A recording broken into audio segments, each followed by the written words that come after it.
So I want to do this once correctly, and then I want to move on. We all know that the impeachment trial against Donald Trump was a sham. And we also all knew from the start that impeachment would never remove Donald Trump. That's not what I want to argue about today. If you are connected to reality, you understand that it's not about evidence. Republicans were simply never going to really consider a conviction in impeachment. And if you don't believe that, you're not going to be convinced by me. I think we can skip that altogether. What I want to go through just one time with you right now is that in the days after his acquittal, Donald Trump has in pieces admitted to the entire basis for the impeachment, which was previously denied. He didn't do it all at once. He certainly insists that everything that was done is fine, but he's effectively admitted to everything. And the cherry on top was his admission over the weekend that Donald Trump did indeed send Rudy Giuliani to Ukraine looking for dirt on Joe Biden. That was the kind of final reversal of the lies that had been told all along. So after we do this, we no longer will have to deal with the farcical argument that the stuff Trump is accused of doing, he didn't do. He did it. The argument is, will he be held accountable? Is it impeachable? Is it wrong? All of that can be debated, but the facts are now very clear. So let's start going through this. We've done individual clips for a lot of these. I'm not going to play every video here for you, but you can find our previous coverage on each of these items that I'm going to mention. Let's go through the claims one by one. It was claimed that Trump wanted Ambassador Marie Yovanovitch out because she was interfering with what he wanted to do, which was to get smear investigations of Joe Biden. Trump denied it. He said he barely knew who she was, all of that stuff. That's been debunked. It was later confirmed that indeed Rudy Giuliani admitted his role as Trump's personal lawyer was to, quote, get her out of the way, referring to Marie Yovanovitch. We have the audio-visual recording eventually released by Lev Parnas, Rudy Giuliani's henchman, in which Parnas is talking to Trump about Yovanovitch, and Trump turns to someone else in the room and says, take her out. So that defense is debunked. Trump knew who she was and wanted her out. Second, it was claimed that Trump was seeking these investigations be announced into Joe Biden. Now, Trump has not denied this. He has simply framed it as, I was trying to solve Ukrainian corruption. So this one's not even in question. The only question is, was Joe Biden one of Trump's corruption-related concerns in Ukraine? Or was Trump really concerned about corruption in Ukraine and he was dabbling in a bunch of different things, investigations, people?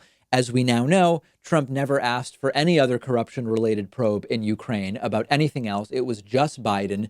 And he didn't even really care about the investigation, as people have testified under oath during the impeachment hearings. Trump merely wanted the investigation into Biden announced. Those are not the actions of someone concerned about corruption generally. So yes, Trump wanted the Biden smears, and no, corruption does not appear to have been his concern.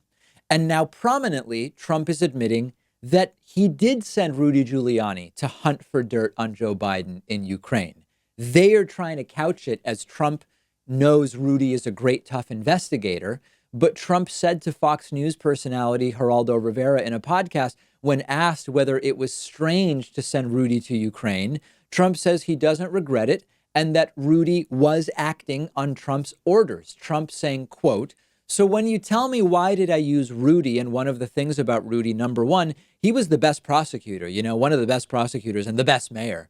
But also other presidents had them. FDR had a lawyer who was practically, was totally involved with government.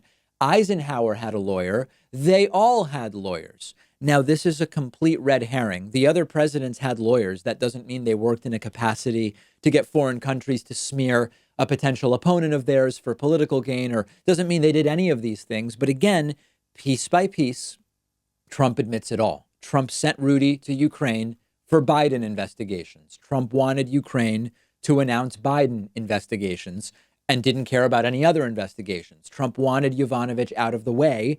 And of course, importantly, Trump did order the military aid to Ukraine withheld until and if Ukraine announced the Biden investigations. Ultimately, they got caught, so Trump released the aid. The Trumpists insist the aid was released without the investigations being announced. So it's all good. This is like saying he failed to commit the murder despite trying to commit the murder because somebody caught him in the act. So therefore, it's not a crime. It's not a defense. So consider the way that every claim has fallen apart For months, they said Rudy wasn't there as a government operative doing stuff for Trump. And here is Trump telling Geraldo, yeah, I sent Rudy there. So the new defense is it all happened, but none of it is illegal. The goalposts moving and the standards changing before our very eyes, and on and on and on, rolling towards possible re-election. Scary, scary stuff. I want to encourage everybody in my audience to go subscribe to a YouTube channel we're partnering with. It's called Upflip. They release new videos every week. In every video, you meet a different entrepreneur and get an in-depth look at how their business works and how they became successful. It's great if you like shows like Shark Tank. If you own your own business or you're thinking of starting one, the Upflip YouTube channel really does offer a wealth of knowledge and inspiration. As an entrepreneur myself and a business owner, I've really been enjoying hearing all of the different stories of the people that they interview.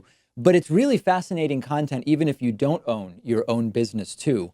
Go check out the Upflip YouTube channel. They're friends of the David Pakman Show. I'd love it if you would support them by subscribing to their channel.